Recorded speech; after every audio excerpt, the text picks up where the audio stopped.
بدھا جس کو گوتم بدھ کہتے ہیں، اس دین کا بانی، اس دین کا فاؤنڈر، اس دین کا موجد گوتم بدھ، اس کی تعلیمات، اس کی کتابیں آج بھی موجود ہیں، کتابیں جو دساتیر کہلاتی ہیں۔ گوتم بدھ کی کتابوں میں اخلاق زیادہ سکھائے گئے ہیں، تصوف زیادہ سکھائے گئے، دنیا سے کنارہ کشی زیادہ سکھائی گئی ہے۔ جیسے آج بھی گوتم بدھ کے ماننے والے یہ کہتے ہیں، عیسائیوں میں جس طرح فرقے ہوئے اسی طرح بدھ مت میں بھی فرقے ہوئے، اس میں سے جیسے کچھ ننگے رہنے والے، کچھ لوگ کپڑے پہننے والے، کچھ پوری دنیا کو چھوڑنے والے، کچھ دنیا میں سے تھوڑا چکھنے والے، سب طرح کے ہوئے۔ لیکن گوتم بدھ کی جو تعلیمات تھی وہ دنیا سے کنارہ کشی کے لیے تھی۔ گوتم بدھ دنیا کا ایک بڑا اس زمانے میں پیروکار جس کے رہے ہوں ایسا شخص تھا۔ اب اس کی ایک کتاب جو اس کے ایک شاگرد نے لکھی ہے، اس کی تعلیمات کو جمع کیا ہے، جس کو کہتے ہیں چکاوتی سننا، یہ کتاب ہے۔ اس کتاب میں گوتم بدھ تعلیم دے رہا ہے، کہتا ہے کہ اے میرے چاہنے والوں، اے میرے مریدوں، اے میرے شاگردوں، سنو میں تمہیں ایک بڑی بات بتاتا ہوں۔ کہا میں ایک ہی بدھا نہیں ہوں، دنیا میں ایک بہت بڑا بدھا آئے گا۔ بدھا کہتے ہیں پاکیزہ اور مقدس آدمی کو، مقدس آدمی کو بدھا اس زبان میں کہا جاتا ہے۔ ایک اور ایک بڑا بدھا آئے گا اور وہ تبلیغ کرے گا، اس کی تبلیغ شروع میں بھی عروج پر ہوگی اور جب پھیلے گی تو ہزاروں کی تعداد میں ہوگی۔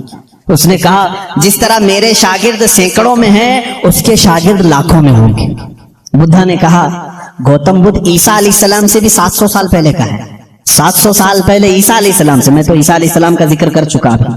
گوتم بدھ کی تعلیمات میں یہ ہے، کتاب آج بھی ہے چکاوتی سننا جس کا میں ذکر کر رہا ہوں، جس میں ایک لفظ اس نے کہا کہ ایک شخص آئے گا جو لوگوں کے دلوں کو بدل دے گا، لوگوں کو برے اخلاق سے نکالے گا، وہ شراب کو منع کرے گا اور وہ لوگوں کی جانوں کو بچائے گا، وہ عورتوں کی عزت کرے گا اور وہ نہایت ہی حسین و جمیل ہوگا۔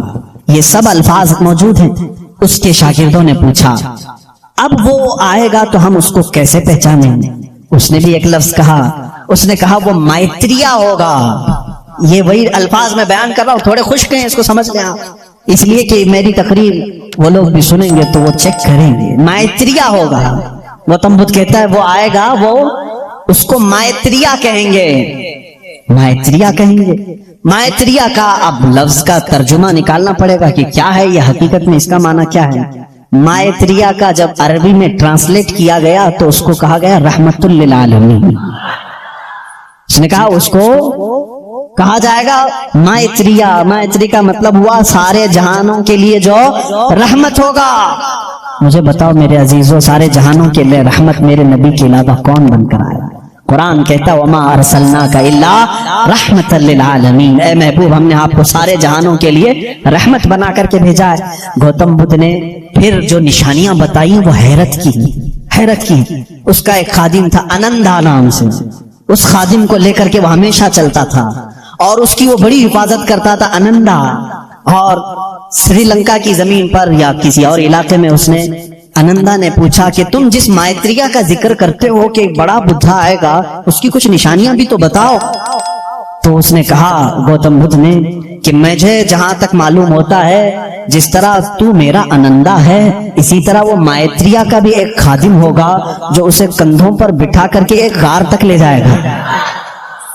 اور دوسرے کچھ الفاظ میں اس کی تشریح بعض لوگوں نے کہا وہ حضرت انس رضی اللہ تعالیٰ عنہ جو حضور صلی اللہ علیہ وسلم کے خادم تھے، ہمیشہ حضور کے ساتھ رہتے تھے، ہر جنگ میں حضور کے ساتھ تھے، ڈیفنس کے لیے رہتے تھے، حضرت انس رضی اللہ تعالیٰ عنہ۔ بہرحال اس نے پھر پوچھا انندا نے گوتم بدھ سے کہ بدھا اس کی اور کچھ نشانیاں بتاؤ کہ جب وہ آئے گا تو کیسا ہوگا؟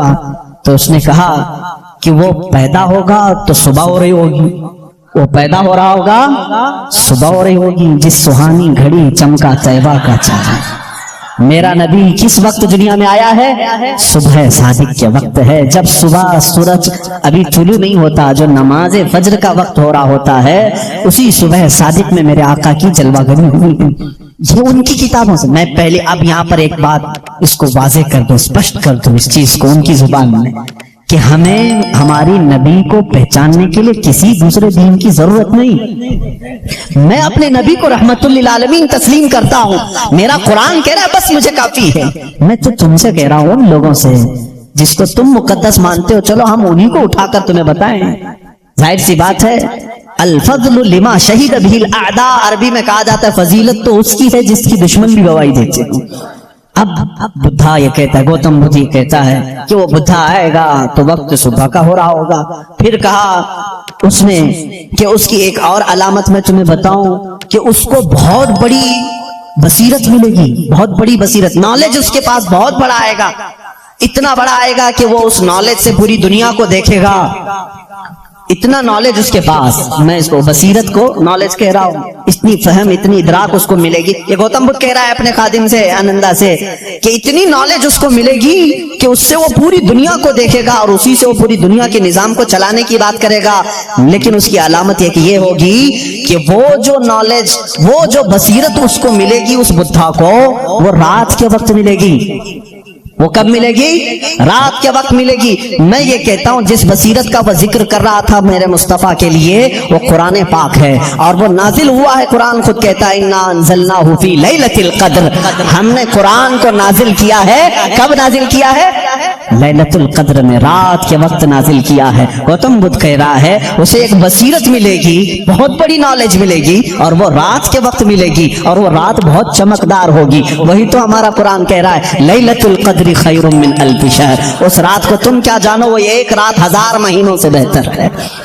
رات کے وقت بصیرت ملی۔ تیسری اور ایک اس نے علامت بتائی، اس کے خادموں نے بہت پوچھا، انہوں نے پوچھا اچھا کیا، باقی بدھوں کے لیے پوچھا، اور اس نے کہا کہ اس کی ایک اور علامت تم دیکھو کہ وہ مائتریہ جو ہے، وہ جو سب سے بڑا بدھا ہوگا، وہ جب دنیا سے جا رہا ہوگا تو وہ بھی رات کا وقت ہوگا، دنیا سے جا رہا ہوگا وہ بھی رات کا وقت ہوگا، لیکن اس کے چلے جانے کے بعد کوئی اس جیسا بدھا قیامت باقی کبھی نہیں آئے گا، کبھی نہیں آئے گا، اور اس رات اندھیرا ہوگا۔ یہ سب اس نے، یہ چکاوتی سننا جو کتاب میں بتا رہا ہوں اس میں، اور کچھ دساتیر ہیں اس میں یہ باتیں بیان کی گئی۔ اب میں آپ کو بتاؤں وفات رسول کے متعلق، میرے آقا صلی اللہ تعالی علیہ وسلم جس وقت دنیا سے رخصت ہو رہے تھے، ماں عائشہ صدیقہ رضی اللہ تعالیٰ عنہا اس کی گواہ ہیں، وہ پیر کا دن تھا، شام ہو چکی تھی، رات کا وقت تھا، بعض روایات میں ہے۔ رسول کریم صلی اللہ تعالیٰ علیہ وسلم اس وقت نزع کی عالم میں تھے، حضرت عائشہ صدیقہ کے زانوں پر سر رکھ کر آرام فرما تھے، اور اچانک دروازے پر دستک ہوئی، اور حضور اکرم صلی اللہ علیہ وسلم نے فرمایا اجازت ہے اندر آ جاؤ۔ حضرت عائشہ نے کہا کون ہے جو اندر آ رہا ہے، اس حالت میں آپ کی تکلیف ہے؟ رسول کریم صلی اللہ علیہ وسلم نے فرمایا عائشہ یہ وہ آیا ہے جو کسی کے پاس جانے کے لیے کبھی اجازت نہیں مانگتا، وہ ملک الموت، صرف میرے پاس آنے کے لیے وہ اجازت مانگ رہا ہے، اور آج کے بعد پھر کسی کے پاس جانے کے لیے اجازت نہیں مانگے گا، میں نے اجازت دے دی۔ ملک الموت آئے، رسول کریم صلی اللہ تعالیٰ علیہ وسلم کی روح پاک کو نکالا، رب اعلیٰ کے پاس لے گئے۔ یہ حضور کی وفات کے آخری اوقات تو بڑے غمگین ہیں، میں پھر جذبات میں ڈوب جاؤں گا۔ حضور اکرم صلی اللہ تعالیٰ علیہ وسلم جب وفات پائے، حضرت عائشہ صدیقہ رضی اللہ تعالیٰ عنہا کو خبر ہی نہیں تھی اس چیز کی، وہ باتیں کرتے ہوئے مصروف تھی، حضور اکرم صلی اللہ تعالیٰ علیہ وسلم کے ساتھ باتیں کرنے میں وہ مصروف تھیں۔ اچانک صدیق اکبر رضی اللہ تعالیٰ عنہ حجرے میں داخل ہوئے، اندھیرا تھا، حضور اکرم صلی اللہ علیہ وسلم کے جسم اقدس کے پاس جیسی آئے، حضرت صدیق اکبر نے محسوس کر لیا کہ اللہ کے آخری رسول اب دنیا سے پردہ فرما چکے ہیں، آپ اپنے آنسوؤں کو ضبط نہ کر سکے، آپ نے انا للہ پڑھا اور سیدھے میرے آقا کے ماتھے کو بوسہ دیا، اور اس کے بعد روتی ہوئی آنکھوں سے صدیق اکبر نے کہا واللہ لن یجمع الموتین، اللہ کی قسم اب اللہ تعالیٰ دوسری موت کبھی آپ پر نہیں لائے گا، ایک موت آنی تھی وہ آ گئی، اے رسول اب دوسری موت کبھی نہیں آئے گی۔ حضرت عائشہ نے یہ سن کر کے فوراً استعجاب کا اظہار کیا،